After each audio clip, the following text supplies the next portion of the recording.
Menunggu karena penundaan atau delay, bukan sesuatu yang menyenangkan.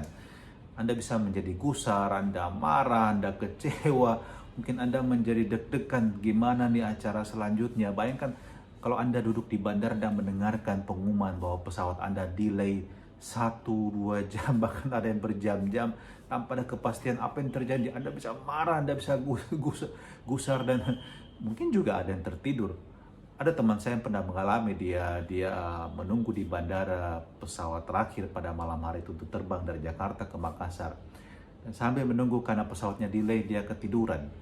Dan Anda bayangkan ketika pengumuman terakhir, the last call, dia kemudian dibangunkan oleh petugas bandara dan dia terkejut. Dia berlari sekecam mungkin menuju ke pesawatnya dan ketika dia tiba di gate, ternyata pesawat sudah jalan. Wow, astaga.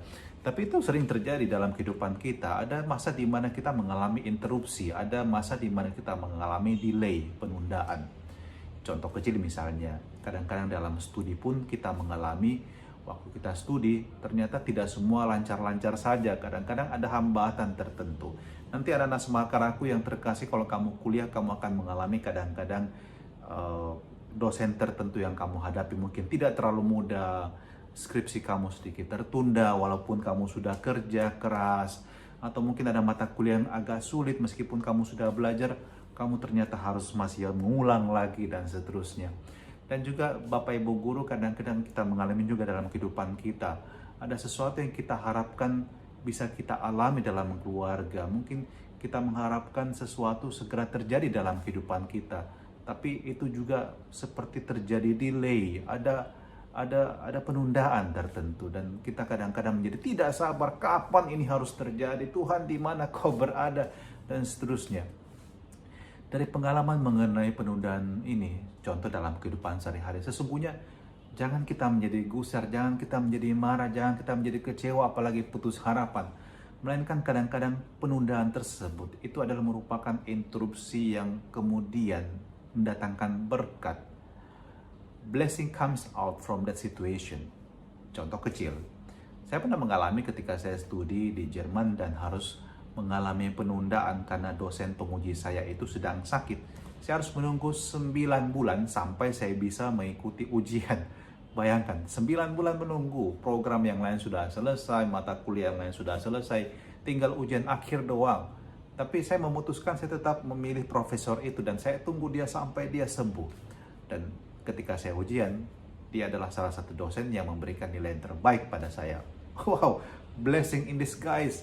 9 months and I get the best note from him. Saya mendapatkan nilai terbaik dari dia. Dan Anda percaya atau tidak, dalam kehidupan kita ini kadang-kadang banyak hal di mana kita mengalami juga seperti itu. Situasi tidak menyenangkan untuk menunggu. Tetapi menunggu itu tidak selalu merupakan sesuatu yang menghambat kita untuk mengalami namanya berkat melimpah di kemudian hari. Anda juga pasti ingat mengenai misalnya tragedi 9/11, 9 September, ketika menara kembar World Trade Center itu dihantam oleh teroris dengan pesawat dan hancur. Dan di balik kisah duka tersebut juga ada kisah mengenai orang-orang yang selamat. Dan ketika mereka diinterview, 2 contoh misalnya, mengapa mereka selamat dari tragedi tersebut dan masih bisa hidup sampai sekarang adalah karena interruptions, karena ada delay. Yang salah satu cerita adalah dia pada hari itu bertugas untuk menyediakan donat untuk teman-teman timnya, dan dalam perjalanan menuju kantor dia kemudian singgah untuk beli donat, dan itu yang menyebabkan dia selamat dari tragedi tersebut. Contoh kedua adalah ada seorang pria yang juga harus berangkat ke kantor dan kemudian pada hari itu dia mengenakan sepatu baru. Dan di kereta api dia menyadari bahwa sepatu tersebut terlalu sempit dan kakinya terasa sakit. Dan kemudian ketika dalam kereta dia melihat kakinya ternyata sudah luka. Dan ketika turun dari kereta dia memutuskan untuk pergi dulu ke apotek membeli obat untuk kakinya dan sedikit perban. Dan itu juga yang menyebabkan dia terlambat ke kantor, dan itu yang menyebabkan dia juga selamat dari musibah tersebut. Jadi jangan kita mengutuk situasi atau kita menjadi tidak sabaran atau kita menjadi malas ketika harus menunggu sesuatu, menunggu berkat dari Tuhan, menunggu keberhasilan dalam kehidupan kita, kesuksesan. Jangan menjadi negatif, melainkan menjadi orang yang aktif, positif, dan kembangkan dalam banyak hal dalam situasi seperti itu. Kamu bisa melakukan hal-hal lain yang berguna untuk Anda. Misalnya, kalau kita lagi menunggu sesuatu sementara dalam perjalanan, kita bisa menghabiskan waktu kita misalnya dengan membaca, kita mendapatkan pengetahuan tambahan, dengan mungkin mengisi waktu berjalan, mondar-mandir, itu juga menyehatkan Anda daripada duduk terus-menerus menunggu dan marah-marah, kapankah ini kita berangkat dan seterusnya. Atau mungkin Anda juga bisa berdoa dan bayangkan ketika Anda mengalami situasi begitu, Anda berdoa pada Tuhan, Tuhan, aku bersyukur kepadamu untuk situasi ini. Belajar bersyukur bahkan juga dalam situasi seperti itu adalah sesuatu yang positif. Berdoa, berikan waktu untuk membangun relasimu dengan Tuhan. Dan jangan lupa untuk selalu berjaga-jaga, untuk waspada. Seperti bacaan Injil kita hari ini dari Injil Matius pasal 25 ayat 1-13 yang berbicara mengenai 10 gadis yang menanti kedatangan sang mempelai. Dan kedatangan sang mempelai itu tertunda. Kenapa? Karena kita tahu pada zaman Yesus itu dan pada zaman dahulu seperti kebiasaan orang-orang Yahudi, mereka ketika akan mengadakan pesta pernikahan seperti itu harus ada deal dulu antara mempelai pria dengan keluarga mempelai wanita. Kalau mereka deal juga mengenai tentu mas kawinnya apa dan seterusnya. Lalu kemudian setelah itu mempelai pria baru bisa datang ke tempat mempelai wanita, dan kadang karena pembicaraan bisa panjang lebar, kedatangan mempelai pria bisa sampai tengah malam seperti dikisahkan dalam bacaan Injil hari ini. Dan karena itu mereka yang akan menyambut mempelai ini harus bersiap berjaga, dan hanya 5 diantaranya itu berjaga dengan membawa tidak hanya pelita tapi minyaknya. Yang 5 ini hanya bawa pelita, tidak bawa minyaknya. Semoga kita dalam kehidupan ini selalu memiliki pelita, terang kita tetap bernyala, dan ada minyaknya, pengharapan dan kasih. Jadi kita harus memiliki ini dalam hidup kita.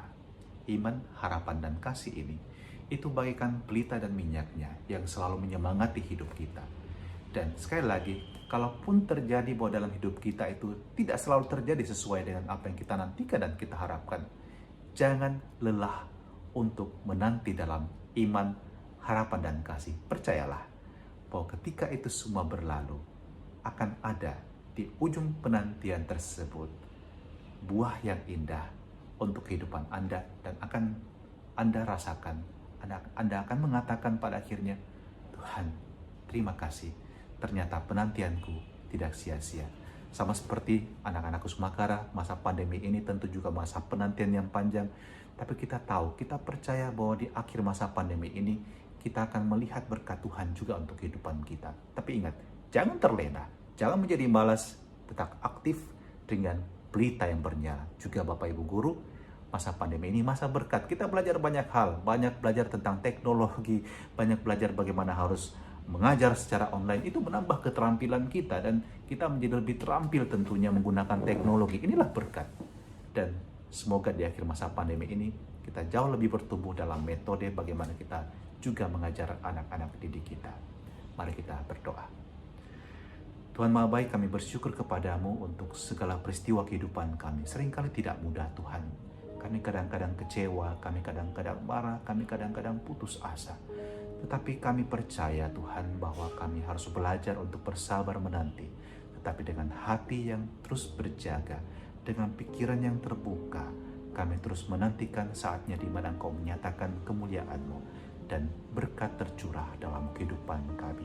Dan turunkanlah berkat kuasa untuk suster kepala sekolah, untuk Bapak, Ibu Guru, staf pegawai, dan anak-anak Semakara kami yang terkasih, juga orang tua mereka di rumah, serta saudara-saudara mereka, di dalam nama Bapa dan Putra dan Roh Kudus. Amin. Selamat pagi Semakara, semangat selalu, Tuhan memberkati kita semua.